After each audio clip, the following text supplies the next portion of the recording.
Hello. Welcome to Chico, California Steak Life Sketches webcast. My name is Ruth Henderson, and we are visiting today with Ray Nilsson. Welcome, Ray. Thank you Hi, for being here. I'm glad to be here. I would like to have you maybe tell us a little bit about where you were born and a little bit about your childhood, if you Okay. would. Well, I was born in Van Nuys, California, Southern California. It's part of Los Angeles. And when I was about 10, we moved to Pomona, California, which is where I pretty much, that's mostly the places that I remember, and I grew up there. For a little while, we lived in La Puente, and my dad actually, while we were in La Puente, he was the bishop of the Walnut Ward, and we had a large contingent of Samoans in that ward, and it was fantastic. They had their own choir, and we had luau's. It was great. Anyway, for the most part, though, I grew up in Pomona. My parents were married in 1954. I was born in 1958. I'm the oldest of 6 children. There's 4 boys and 2 girls in that order. My parents, for a long time, thought they might not be able to have children because my mom had some surgeries, and it's a little bit of a miracle there. I don't think I told you this before, but my mom, my dad was in the military and was away, so my mom was married but still living at home, and she had some issues, and the doctor wanted to give her a full hysterectomy. But the doctor had noticed that she was wearing temple garments. So she knew she was LDS and that family was important to her. So she came out and the doctor came out and talked to my grandfather, her dad. And he said we could do the full thing, or we can maybe leave half an ovary there, half of her ovaries, and she could still have children. And that's what they opted to do. And 4 years later, I came along. So What a blessing. could have been, I wouldn't have been here, or at least I'd have gone somewhere else. Well, you mentioned you had siblings. Why don't you tell us each of their names Right. now? My siblings. So Lee, so he was born in 1959, and then Keith was born in 1960. So when they started having kids, they had them fast. Mark was born 2 years later, I'm pretty sure, in 1962. Then I'm going to lose track of what year the others were born, but Kathy, and then Connie, I know, was born in 1968 because she's exactly 10 years younger than me. So 6 children in 10 years. We had a busy household. And we moved to Pomona the year my sister was born in 1968. So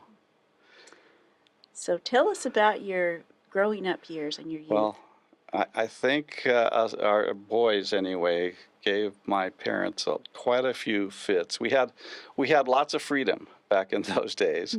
We rode our bikes everywhere. In the summer times, the park would have a Parks and Rec thing set up that kids could just go to and play. It was right out in the middle of the park, and we would just ride our bikes there all by ourselves, play the games they had. They had like caroms and chess and checkers and other weird things that we could do in the park. And we were pretty much, when we weren't in school or doing our homework, we were pretty much free, roaming around the neighborhood. We'd play kick the can with the other kids in the neighborhood.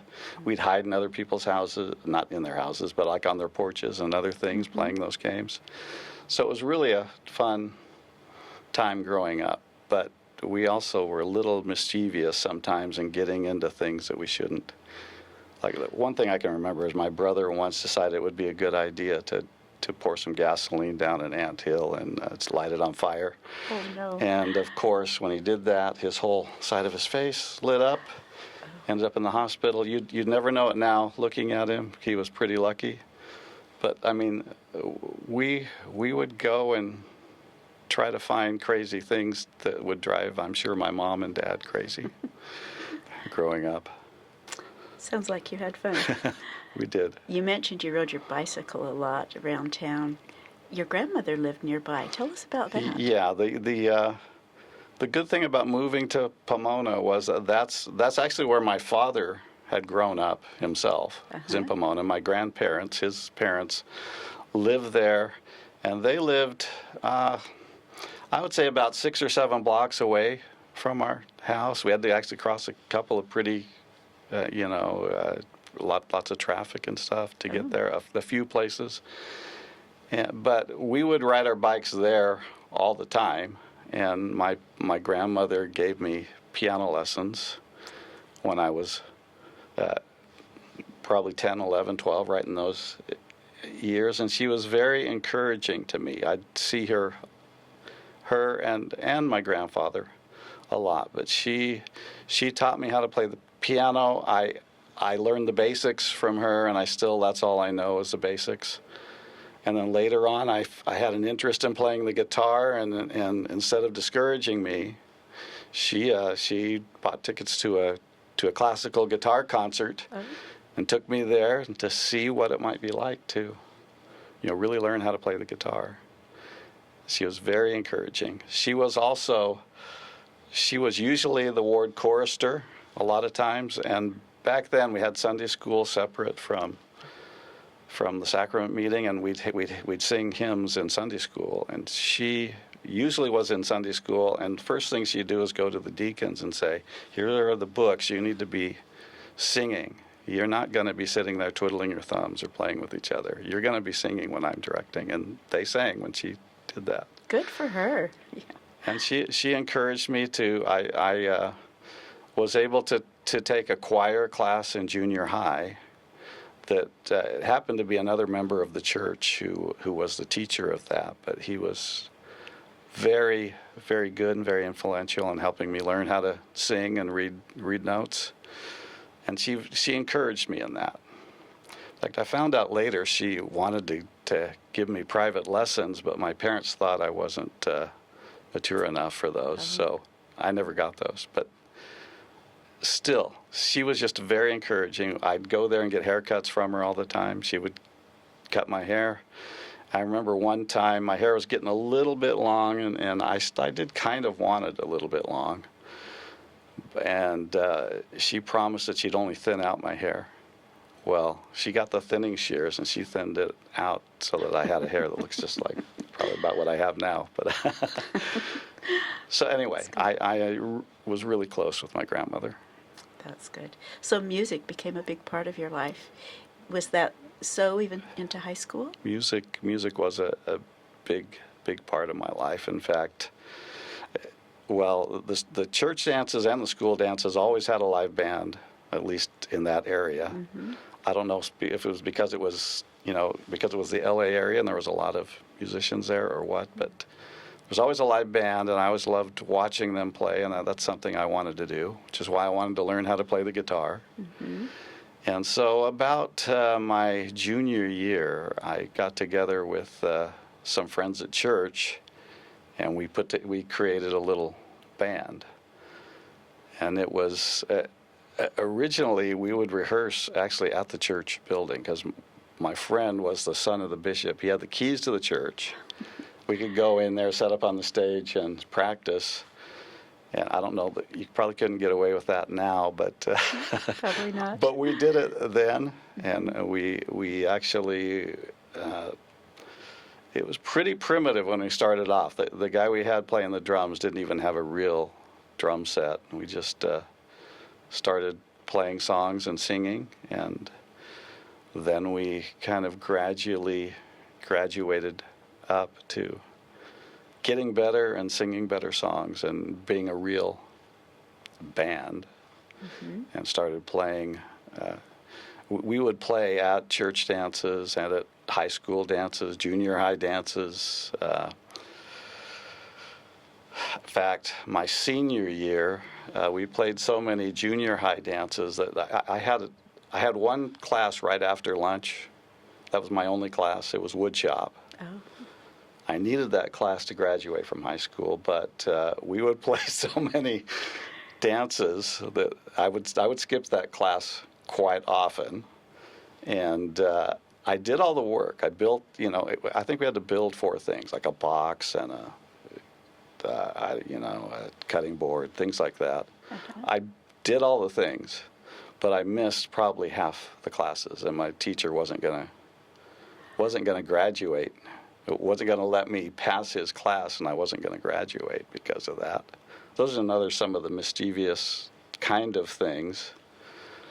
But anyway, we played this one junior high, had us there for every dance that they gave because they liked us so much. So we got fairly good during my senior year of high school, and we were in demand around. That sounds wonderful. So did you get to graduate? I went to the counselor called me in, and I could hear my teacher in the other office talking to somebody. She was saying, "We're trying to see if you've done enough to graduate from high school." And I could hear my teacher yelling at them, saying that there's no way he was going to pass me. But then they somehow wore him down and said, "I guess I'd done enough to pass the class." So I got to graduate Good. with my graduating class, but I came that close to not. Uh-oh. And we would skirt the rules. We would find out that, okay, if you miss 22 days or something like that a semester, you could still pass. So we found that out, and we would somehow disappear from class sometimes when we should have been there. Bump up right and we against would write our own notes to get us back into school, and nobody ever contacted my parents. It was a way different time.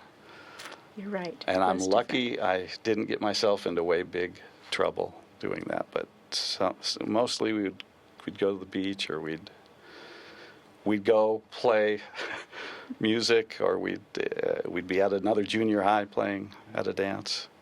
But you had a skill and an ability to use that time wisely. It wasn't just wasted time. So you can Most of the time. feel good about that. Okay.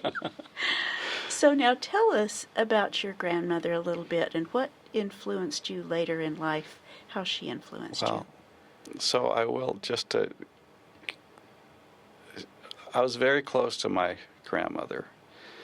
And the year after high school, our band, really kind of took off, and we were playing a lot of places. I was going to junior college because I had messed up so much I couldn't really get into regular college.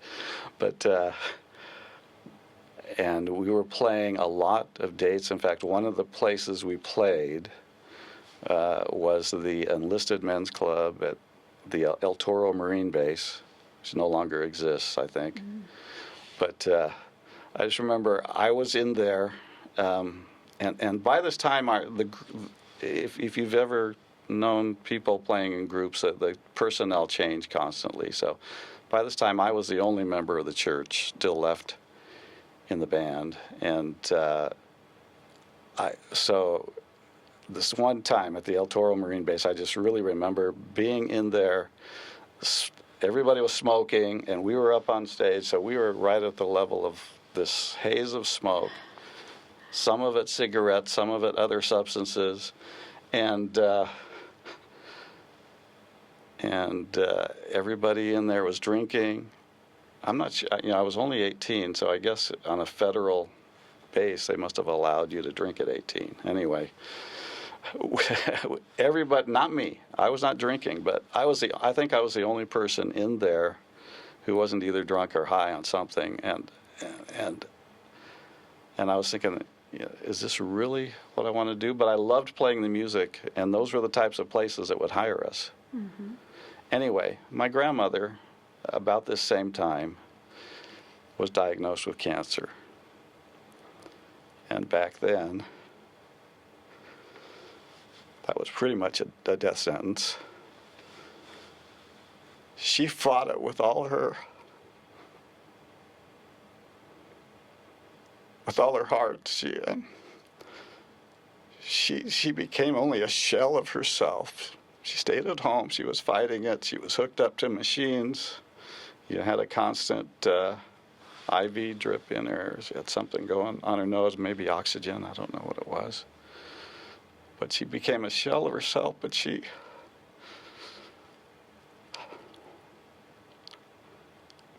I remember her telling my sister, who was about 9 years old at the time, my youngest sister, that I want to be there when you get sealed in the temple.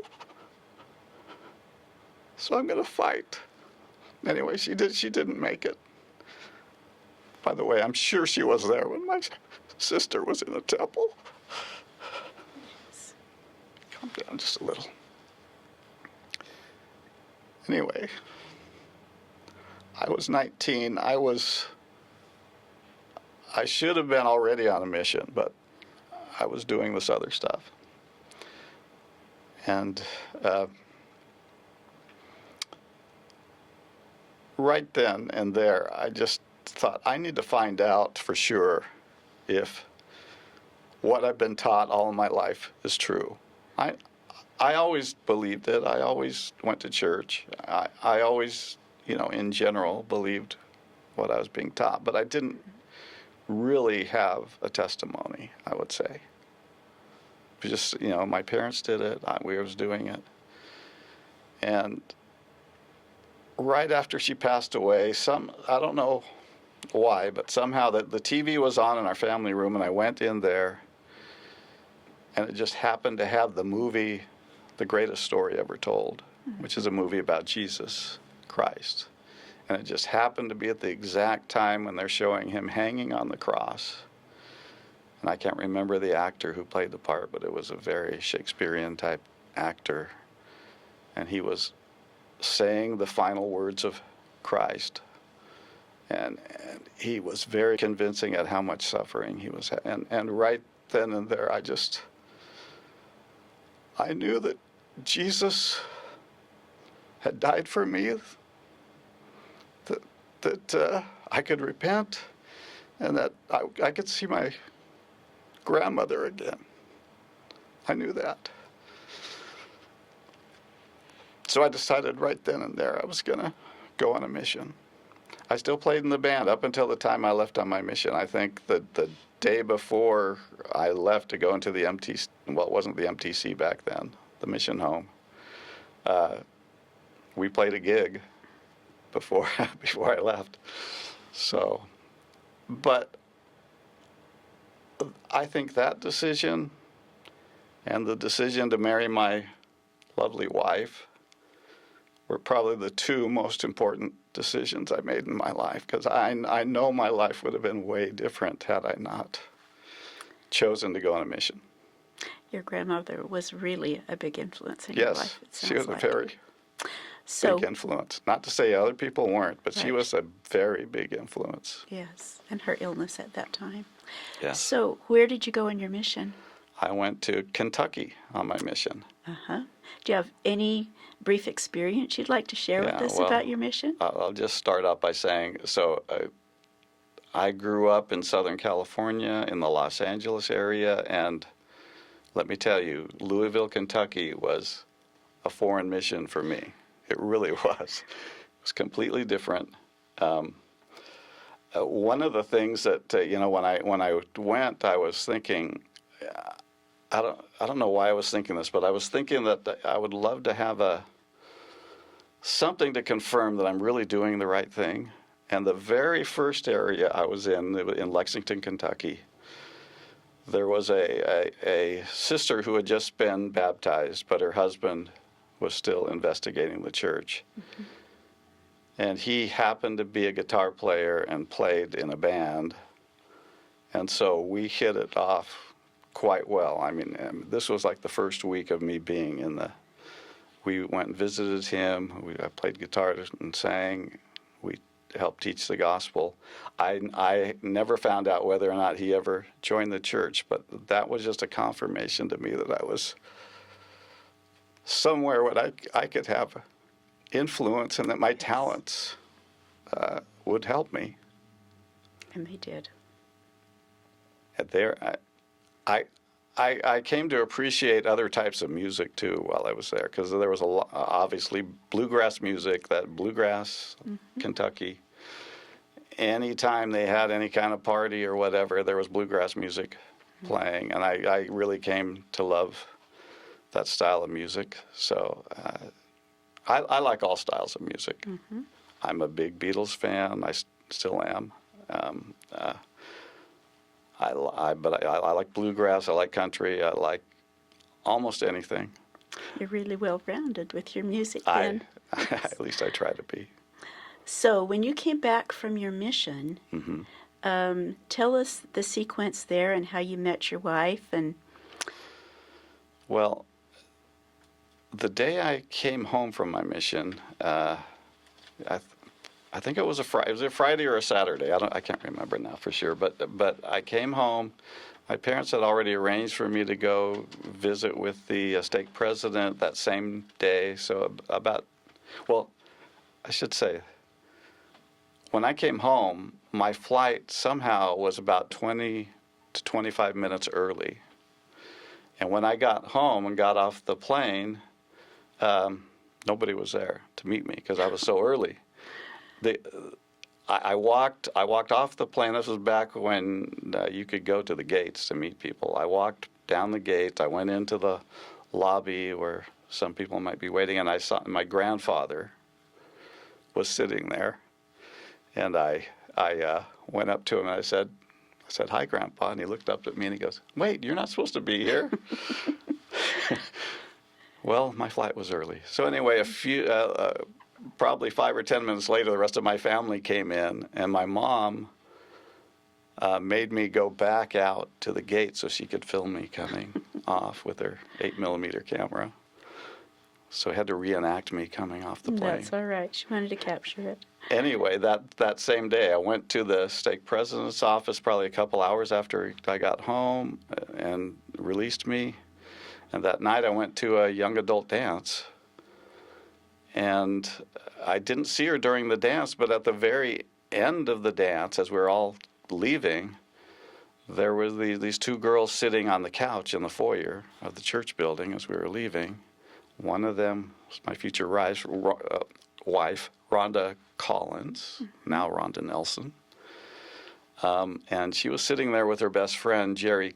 She was sitting there, and I said hi to her, and I said hi to Rhonda, and I remember kind of shaking her hand or something, I guess because I was in missionary mode still.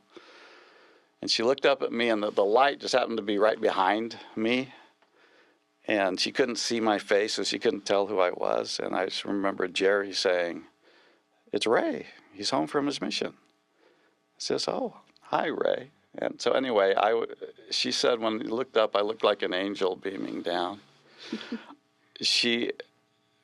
We knew each other in high school. We went to the same high school. We graduated the same year. Luckily, I didn't. If I'd have had to take summer school, I'd probably still graduate the same year. Anyway, and we were in the same stake. She was in a different ward. And we would see each other at like stake dances and things like that. And I danced with her as a teenager, but I was not her type. I'm sure during high school because I was a little too wild back in high school. So I know that if I hadn't gone on a mission, she wouldn't have been interested in me at all. So anyway, I came home from a mission. We met that same day. Not too long after that, I asked her out to a barbershop quartet concert. Somebody at church was involved in this barbershop quartet thing. And it happened to be at Cal State Fullerton. So we're still living down in Southern California. And where I picked her up, we went down the freeway to get to Cal State Fullerton, which is not too far from Disneyland. My family loves Disneyland, by the way. Anyway, she says that when we were driving down there, she had this vision of luggage being in the back seat and us going on our honeymoon. This was our first date. Mm-hmm. That was her vision. Anyway, probably just a few weeks later, we were engaged. And not too much longer after that, we were married. So I came home from my mission in September of 1979, and we were married in March of 1980. Well, that was pretty quick. Right. So where were you married? We were married in the Los Angeles Temple. And what did your stake or the temple presidency do for you that day? Well, My wife's parents were and family were well, her parents especially were inactive in the church, but they were very supportive of the church, and they encouraged her to get married in the temple. But because they weren't active, they weren't able to go into the actual sealing ceremony. So they were waiting in the lobby. When we came down, and the person who sealed us was President Rosa. He was a counselor in the presidency. He heard that her parents were there, and he came down to meet them and talk to them, which was very, very special. It meant a lot to them that he did that. And actually, because of that, he came outside the temple, and I think we got a picture with him somewhere. In the group? In the group. Good. So we got the person who sealed us. It's a picture. So anyway, that was really touching, and it really meant a lot to them. That was kind. I will just tell you, my father-in-law was a 30-year Marine. He did one tour in Korea and at least 2 tours of Vietnam. And my wife tells the story that one time he was on a tour at Vietnam, but they knew he was on his way back. They didn't know when he was going to get there. And he came to the door, it was like early in the morning, and didn't tell them he was all the way in town yet. And they had one of those buzzer doorbells, and he came and just put his finger on the buzzer and held the buzzer down. And my wife, who was very little at the time, came and just grabbed the door open. "Daddy, you're home." And but they had one of those chain link locks on the. So she was so excited for her dad that she had ripped the siding off the door for her dad. So, but he was a 30-year Marine. He was kind of a gruff person. He's the type of person, though, that he would give you the shirt off his back if he thought it would help you. He was also a very good mechanic, and anytime anybody was stuck on the side of the road, he would stop and help them with his car. And my wife has many stories of him doing that. But he was kind of a gruff. He was a sergeant when he retired from the Marines, and he looked like a sergeant and he acted like a sergeant. But he was a teddy bear inside. But my wife said, my dad's going to expect you to ask for my hand in marriage. So I was a little afraid of that because he was a Marine. I mean, so I think the saving grace there was that my mother-in-law, Rhonda's mom, had known my dad growing up because she grew up in Pomona and knew my dad and knew that if I was Marvin Nelson's son, that I must be a good kid. She didn't know all my past, but she was all for me. She was my cheerleader. And my father-in-law was for me too. He wasn't that hard, but I did have to go and ask him for my hand in marriage. He jokes later that he would have given me $100 to take her to Vegas. But and maybe if the temple had been there in Vegas, I might have taken him up on that. But there wasn't one back then.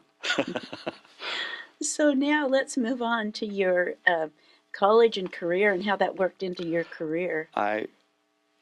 One of the things when we were talking about marriage, I said, I don't really have a good job and I'm just barely starting school. And she goes, well, I know a friend of mine who works at the Claremont colleges. They're always looking for people, and he works in the computer department to help out. Let me talk to him and see if he'll have a job. And they just happened to have a job as a computer operator. Still, I think it was still 1979 when this was occurring. And he got me the job. It was working the midnight shift from midnight to 8 in the morning. So I would work, and when I got off, I'd go to school, and then when I got done with school, I tried to be done by about noon. I'd sleep. Anyway, she got me that job, and so we were able to make ends meet, just barely make ends meet. That's a job that doesn't exist anymore. No, you don't need to tend a computer anymore. Not that, at least not to that extent. I had the old tape-to-tape reels and things like that I had to put on and off and do things like that. And what the blessing of that was, though, since I was taking computer classes during the day, I could use the equipment they had there. Like I had to put things on cards. Remember the old computer cards? Mm-hmm. I had to write my programs out on cards to submit them to the school. Well, they had a card writer there in that lab, so I would get all the stuff going that needed to be running on the computer, and then I'd go study, and I'd type up my stuff I needed to on the cards, and could get that done while I was working. So that was a blessing, and my wife really got me that job. And that evolved into your life's work, didn't it? And I eventually, I took a lot of programming classes. They eventually hired me on as a programmer there at the Claremont colleges. And I was working there when somebody from Chico, his name was Gary Sitton. Gary and Judy Sitton owned this company called Bitech Software, and they sold software to the Claremont colleges. And I was there to help implement that software. And there was a user conference for that software group in San Francisco, and my wife and I went to that. She just came along because she wanted to come to San Francisco, and she met the president of the companies and said, when we were on the way back, my wife said, you know, when we're done with school, you should consider working for them, because she was so impressed with them. And it was probably 6 months later they called and offered me a job to move up here to Chico. So that's how we got up here to Chico. I get a little ahead of myself, though. I'll just tell you something. We were married in March of 1980. Our first child, Melissa, was born in December of 1980. So you do the math. She was born on New Year's Eve. She was born 9 months and 3 days after we got married. So she was raring to come. She was anxious. My daughter, Amanda, was born in April of 1982. So, you know, not that much longer afterwards. Well, tell us about your children, each one of them. So I was going to say, Amanda had some issues in the hospital after she was born. She had jaundice, but she had a very, very bad case of jaundice. She ended up back in the hospital. She was under the bilirubin lights, and they were doing all these things, and people kept telling us, you know, this is normal. Kids have this, but hers was worse than normal. Mm-hmm. And we had been there for several days. My wife in particular had been there night and day with our daughter Amanda. And one night they just said, okay, she's kind of under control. We think you should go home, get yourself some rest, and then come back in the morning, and we'll see how things are. So we go home, and she was exhausted. We go to sleep. And about 6 in the morning, the phone starts ringing. And it's a hospital on the phone. And they're saying, where were you guys 3 hours ago? We tried to call you. Your daughter had taken a turn for the worse, and we were considering doing a blood transfusion. But we couldn't get a hold of you to get your permission. Now the situation has calmed down, and she's doing much better. So she's probably not going to need that. Well, I considered that a great blessing, because this is 1982. Remember, people were getting AIDS from blood transfusions. We would have said, yes, do whatever you need to do. But, and they said, well, how come you didn't answer the phone earlier? And I was like, I don't know. The phone did not ring. The phone did not ring earlier. That same phone rang 3 hours later. So that was a great blessing. Yes. And then Carrie, our daughter Carrie, was born almost exactly 2 years later. And then my daughter Melanie, she was born. We had them fairly quick. And you notice in my family, we had 4 boys and then 2 girls. Well, here's my family is all girls so far. So then number 5 is Lyle Nelson, who a lot of people might know in our stake. Because he had an interview with he had an interview Life here. He's on one of the interviews. Right. And he was born the year we moved here to Chico. In fact, all the other kids were born in Southern California. So 1988 is the year we moved here. And then we had one more bonus child, Hannah. So we have 5 daughters and 1 son, and almost just the opposite of the family I grew up in. So how many grandchildren do you have? We now are up to, I think it's 16, but my wife's probably going to kill me because it might be wrong. So, well, you have a wonderful family. My kids started having kids. They started having all boys, so they were just the opposite of me. We had, I think, up until about, I don't remember. I better not say, but we had 8 or so grandsons before we had any granddaughters.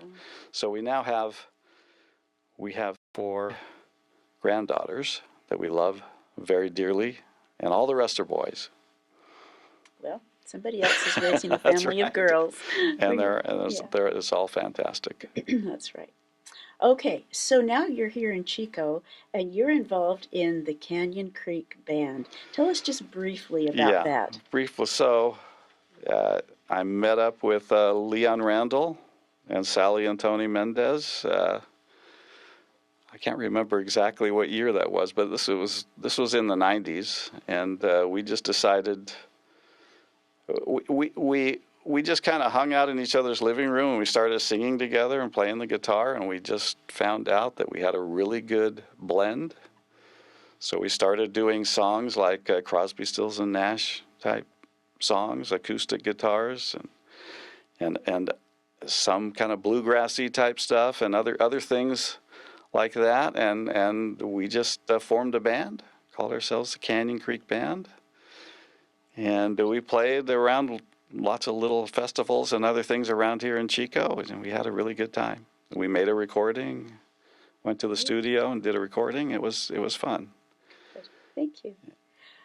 We really appreciate your interview today. Do you have anything else that you'd care to share with us? Well, I brought my guitar with me so that I could sing some songs for you. Actually, the songs I'm going to do, it's a medley of songs that are in the new church hymn book, and I think the people I knew in Kentucky are really happy with some of the songs that they're adding to our hymn book. So I'd like to do that for you as a party. We'd love to hear it. Thank you. Thanks.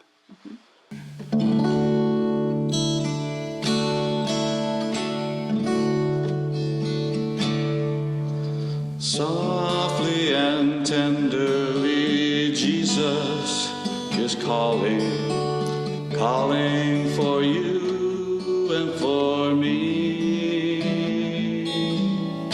Patiently, Jesus is waiting and watching, watching for you and for me.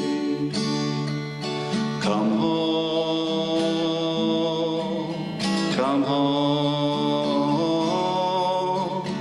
Ye who are weary, come home.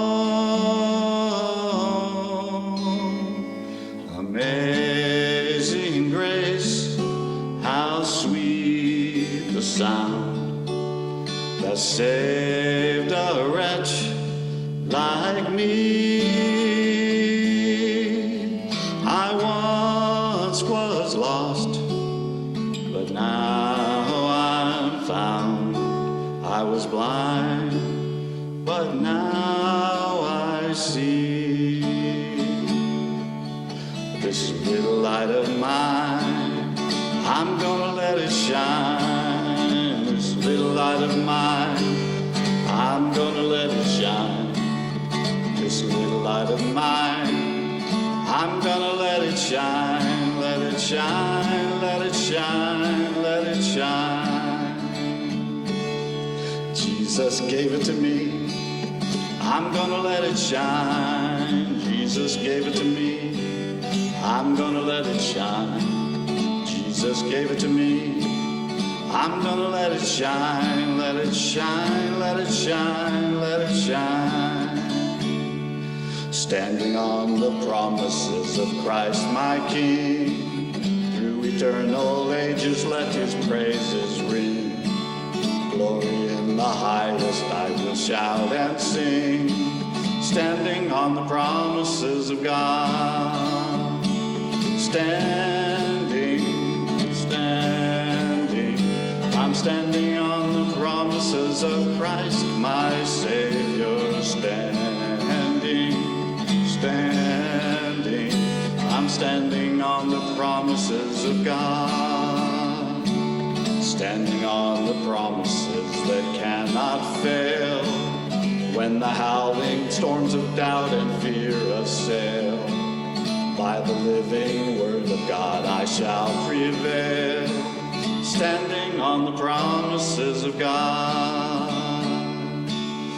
Softly and tenderly Jesus is calling, calling for you and for me.